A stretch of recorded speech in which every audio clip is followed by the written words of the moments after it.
জয় মহাশক্তি কালীর জয়। নমস্কার শ্রদ্ধেয় দর্শক মণ্ডলী, আপনারা কেমন আছেন?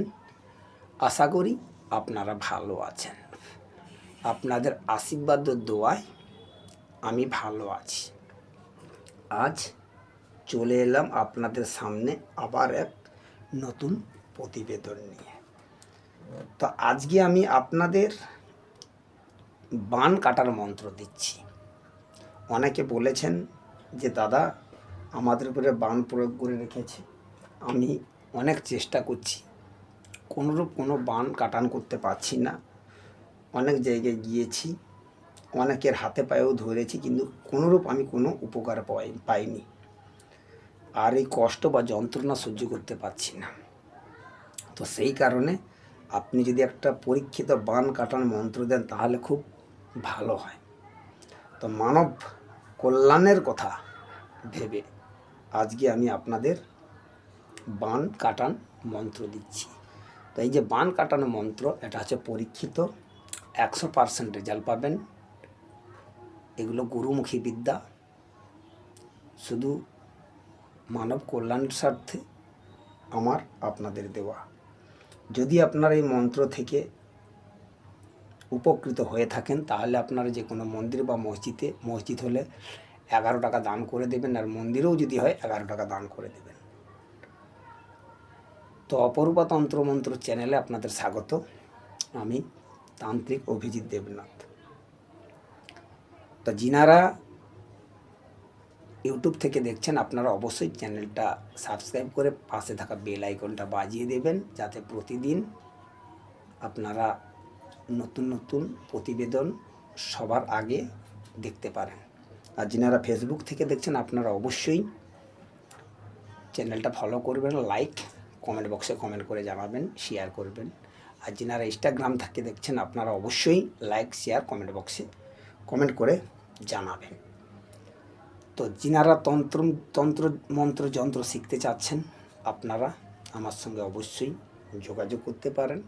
আমার কন্ট্যাক্ট নাম্বার 9093522670। আর যিনারা যে কোনো সমস্যার জন্য, যিনারা অনেক সমস্যায় আছেন, আপনারা আমার সঙ্গে যোগাযোগ করতে পারেন স্ক্রিনে দেওয়া নাম্বারে।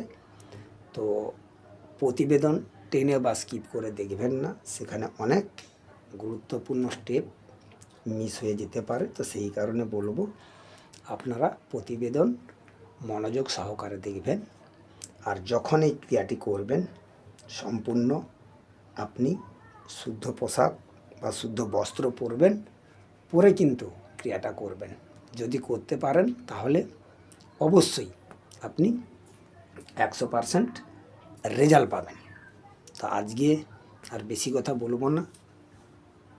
তো যেটা আপনাদের প্রথম করতে হবে সেটা হলো আপনাকে 1 গ্লাস জল পুকুর থেকে নিয়ে আসতে হবে। নিয়ে এসে এই মন্ত্রটা আপনাকে এই জলের মধ্যে 7 বার পড়তে হবে। অর্থাৎ একবার পড়লেন, একটা ফুঁ দিলেন, দ্বিতীয়বার পড়লেন, আবার একটা ফুঁ দিলেন, তৃতীয়বার পড়লেন, আবার একটা ফুঁ দিলেন, চতুর্থবার পড়লেন, আবার একটা ফুঁ দিলেন, পঞ্চমবার পড়লেন, আবার একটা ফুঁ দিলেন, ষষ্ঠমবার পড়লেন, একটা ফুঁ দিলেন, সপ্তমবার পড়লেন, একটা ফুঁ দিলেন। দেওয়ার পর লাস্টে 3টে ফুঁ দেবেন, 3টে থুতকুড়ি দেবেন, দিয়ে ওই জলটা ওই ব্যক্তিকে খাইয়ে দেবেন। দেখবেন ওই ব্যক্তি সুস্থ হয়ে যাবে। তো এটা কি করতে হবে, আপনাকে এই জলটা 7 দিন খাওয়াতে হবে। একদিন খাওয়াবেন ওই 1 গ্লাস জলটা কিন্তু পুকুর থেকে নেবেন, নিয়ে মন্ত্রভূত করলেন, একদিন খাওয়ালেন, আবার একদিন নিয়ে আসবেন, মন্ত্রভূত করলেন, আবার খাওয়ালেন। এইভাবে আপনাকে 7 দিন কিন্তু খাওয়াতে হবে। তো এটা হলো নিয়ম। এবং মন্ত্রটা বলছি আপনাদের, মন্ত্রটা একটু বুঝতে হয়তো আপনাদের অসুবিধা হবে, কারণ এই মন্ত্রটার ভাষা হচ্ছে এইভাবে। তো মন্ত্রটা হলো, বলছি মনোযোগ সহকারে শুনবেন। আইতে কোটি যাইতে কোটি বান কুগেন কোটি, যে করে ভুগেন তার ওপর পড়ে 30 কোটি বান। রামের আজ্ঞা গুরুর পায় সিদ্ধ করা, কামরূপ কামাখ্যায় চণ্ডীমার দোহায়, মন্ত্র যদি নড়ে চড়ে শিবের জটা ছিঁড়িয়া ভূমিতে পড়ে। এই মন্ত্রটা আপনারা 7 বার পড়বেন, পড়ে ওই জলের মধ্যে ফুঁ দেবেন, 7 দিন খাওয়াবেন। তাহলে দেখবেন আপনার যে রোগীর উপর বান প্রয়োগ করা হয়েছে ওই রোগী সুস্থ হয়ে যাবে। তো আশা করি আপনাদের বোঝাতে পারলাম। আজ ছিল এটুকু। নমস্কার, ভালো থাকবেন। জয় মহাশক্তি কালীর জয়।